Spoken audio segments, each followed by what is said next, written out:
etmişdir. Və zar və bəziləri deyirlər ki, bu kainat öz-özünə yaranıb, yaradan yoxdur və s. Birisi nə oxşayır? Təsəvvür edin ki, bir uşaq deyir ki, əlin klaviatura vurur, Nizami Gəncəvin Sirlər Xəzinə kitabı yazılır. Və yaxud da ki, hansısa şairin nizam-intizamlı bir şeiri yazılır. Bu ağla sığandırmı? Xeyr. Eləcə də bu kainat nizam-intizamlı bir kainatdır.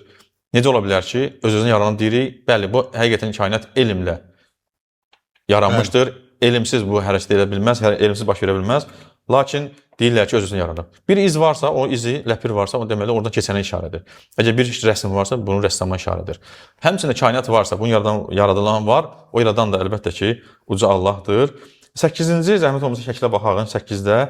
Bu haqda Hindistanın elmi saytı böyük partlayışdan əvvəl nə mövcud idi başlığı məqaləsində deyir.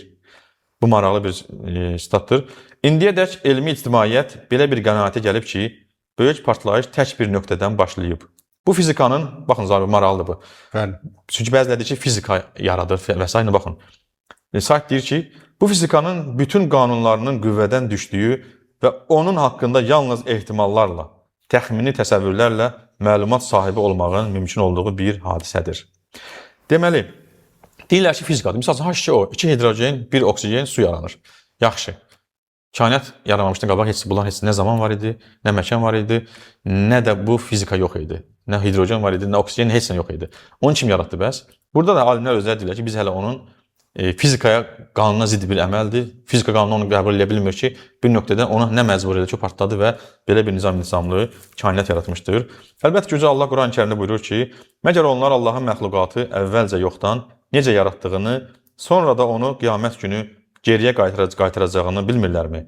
Həqiqətən bu Allah üçün asandır. Yeryüzünü gəzib dolaşın və Allahın məxluqatı ilk dəfə necə yaratmağa başladığına baxın. Sonra da Allah axirət həyatını yaradacaqdır. Allah hər şeyə qadirdir. Ənkəbut surəsi 19-20-ci ayə və icazə versək